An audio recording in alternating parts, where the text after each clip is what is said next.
anak-anak muda Khawarij. Tahu Khawarij ya? Ini anak-anak muda ingin memberontak sudah. Mereka bilang kita nanti melakukan khuruj pemberontakan setelah haji. Jadi pergi dulu mereka haji. Setelah selesai haji, akhirnya mereka berkata lagi, oh tunggu dulu, kita berkunjung dulu ke kota Madinah. Maka mereka lah berangkat ke kota Madinah. Begitu sampai di kota Madinah, masuk ke Masjid Nabawi, dia dapati seorang syekh bersandar di tiang. Manusia mendengar ucapannya. Syekh ini sedang menyampaikan hadits dari Rasulullah sallallahu alaihi wasallam. Haditsnya panjangnya tentang kisah Al-Jahannamiyin. Tahu Al-Jahannamiyin? Orang-orang yang sudah masuk neraka Jahannam, sudah gosong menjadi arang, kemudian dikeluarkan dari neraka, dimasukkan dalam sungai kehidupan, lalu tumbuh lagi, ya kembali lagi, lalu dimasukkan ke sorga. Ini Al-Jahannamiyun. Jadi ini hadits mungkin ketika didengar oleh Jabir, ya, beliau menghafalkannya. Tapi subhanallah hadits ini itu betul-betul menjadi peringatan terhadap orang-orang Khawarij itu tadi, anak-anak muda ini. Karena pemikiran Khawarij apa? Orang yang sudah masuk di dalam neraka, dia kekal di dalamnya selama-lamanya, tidak mungkin keluar. Nah, ini sekarang Nabi mengatakan orang dalam neraka kemudian dimasukkan ke mana? Ke sorga. Berarti selama ini mereka keliru, kan begitu? Berarti salah pemahaman mereka. Iya. Makanya anak-anak muda ini tanya kepada Jabir, benar kamu dengar itu dari Nabi sallallahu alaihi wasallam? Maka Jabir pun berkata, tidak mungkin saya menyampaikan sesuatu hal yang tidak benar dari Nabi sallallahu alaihi wasallam. Apa yang terjadi? Semua anak muda tadi ini yang tadinya sudah mau kudeta, semuanya rujuk kepada kebenaran kecuali satu orang saja. Kecuali apa? Satu orang saja. Ini namanya kekuatan ilmu. Jelas ya?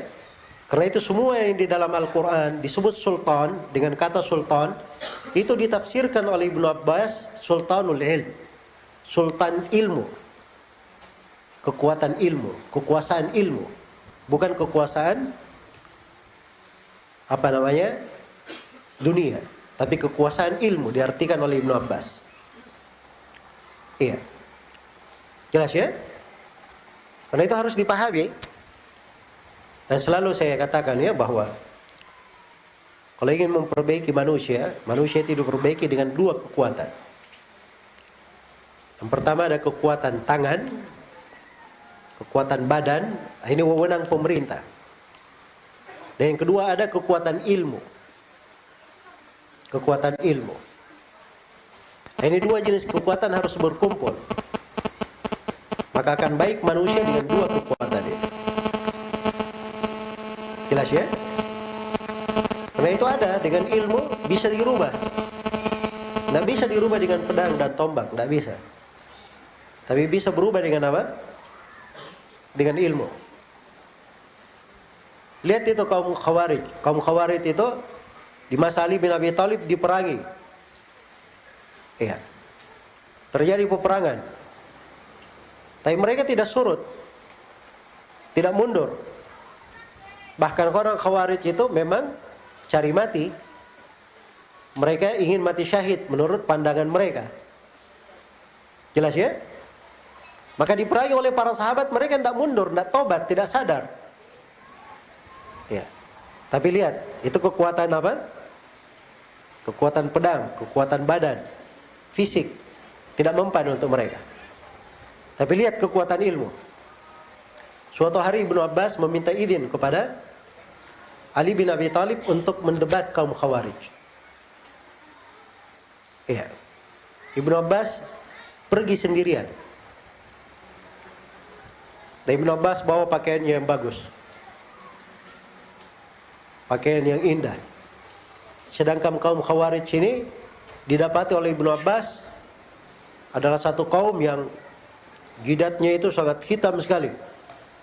Bukan cuma jidatnya saja, jidatnya, telapak tangannya, lututnya, kakinya saking banyaknya dia sujud, kayak bekas-bekas yang berada di hewan itu, saking banyaknya dia duduk. Terus di pipinya itu goresan-goresan hitam, saking banyaknya mereka menangis, berbekas di pipinya. Kaum Khawarij. Jelas ya? Tapi ingat ini, jangan tertipu dengan penampilan. Mereka ini kaum Khawarij yang dikatakan oleh Nabi sebagai kilabu ahli nar, anjing-anjing penghuni neraka. Ya, ibadahnya padahal seperti itu. Jadi orang itu tidak dilihat dengan penampilan. Jelas ya? Apalagi di masa sekarang ini, cuman mengukur seorang itu dengan jago retorika, ya, bisa memancing aksi orang dengan takbir Allahu Akbar. Ya. Bukan itu ukuran dia berilmu, dia benar. Dari masa dahulu itu bukan ukuran. Jelas ya? Baik, Ibnu Abbas waktu itu bertanya kepada mereka, apa sebabnya kalian ini menentang para sahabat Nabi SAW? Maka mereka sebutkan alasannya, syubhat-syubhatnya. Ibnu Abbas cuma bacakan beberapa ayat dan satu hadits dari Nabi. Kaum Khawarij ini yang jumlahnya tadinya 6.000 orang berkumpul di situ. Dalam sebagian riwayat setelah Ibnu Abbas debat mereka, rujuk dari mereka 2.000 orang. Dalam sebagian riwayat rujuk dari mereka 4.000 orang. Kembali kepada jalan yang lurus. Ini didebat dengan apa?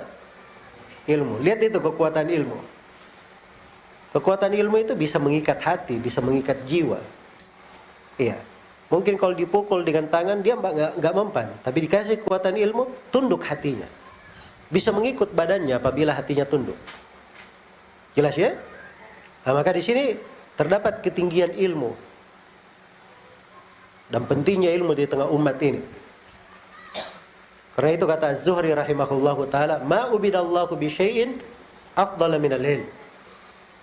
Tidaklah ada ibadah yang dilakukan kepada Allah yang lebih utama daripada ilmu.